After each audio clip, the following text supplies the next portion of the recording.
Good morning, John. I love the Olympics. I love its internationality. I love its history. I love a chance to celebrate with friends. And I like watching humans do extraordinary things. But I also have my problems with the Olympics. For example, they seem to have absolutely no idea how people currently consume media. Like, we could talk about them banning GIFs. We can talk about their social media opening ceremony with Ryan Seacrest. Or we could talk about how it's impossible to watch the Olympics on the internet without a cable subscription, which most young people rightly recognize as a really bad investment. But I think if the Olympic Games can correctly imagine how media works right now, there's a bigger opportunity that's being missed. The Olympics needs to understand itself and share itself as a massively parallel viewing experience. With tons of different things happening all at the same time. And with distribution and production costs dropping like a rock, I think that's super totally possible. All they need is a ton of new, interesting, and weird events. So here are 17 sports that I think absolutely 100% should be added to the Olympic Games. Number 1, Sepak Takraw, a mind-bending game native to Southeast Asia that's basically volleyball except played without hands. Every spike, volley, serve, and block is done with the head, torso, and legs, and this game is like 90% bicycle kicks. It's so cool, and I want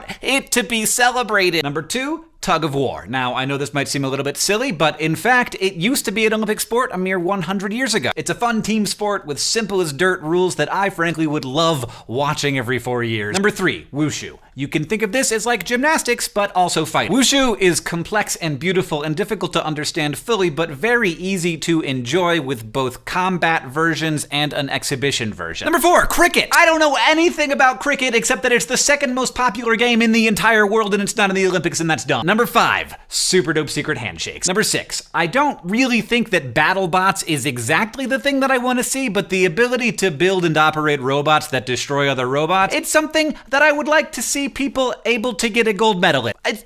Number 7, a cappella singing, which I'm probably just mentioning because Peter Hollins just released a collab video that I did with him singing Hobbit drinking songs, and it's really great, and I'm really proud of it. And there's a link in the description. Number 8, kite fighting. Using kite strings coated in finely ground glass, this South Asian sport pits kite flyers against each other with the goal of cutting the other person's kite string. This sport is popular from Afghanistan to Vietnam to Brazil. Number 9, ultra running. The longest race in the Olympics right now is the marathon at just over 26 miles. Ultra runners regularly race over 100 miles, sometimes with huge elevation gains. It's one of the most remarkable things that humans do. Number 10, cheer. Now, a lot of people belittle cheerleading, but it's pretty amazing these days. And I love the idea of cheer teams cheering for entire nations rather than just schools or sports teams. Number 11, kabaddi. It's kind of full contact tag. Each team takes turns having an attacker raid the other side, and they have to get in there and touch another person on the other side and then get back across their line without getting tackled. Number 12, parkour.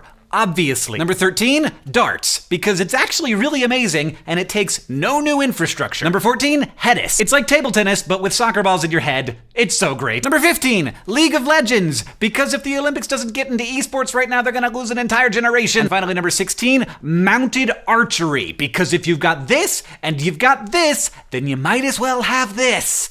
Yeah! There are some things about the Olympics that are necessarily old-fashioned, the pageantry and the patriotism. And I don't think it should leave those things behind, but I do think that this wonderful and ancient tradition could do a lot to be more inclusive of the marvelous cultural diversity of our species. And thanks to modern technology, I think it can be. Also, they should let us post GIFs on Tumblr and Twitter, because come on! John, I'll see you on Tuesday. That's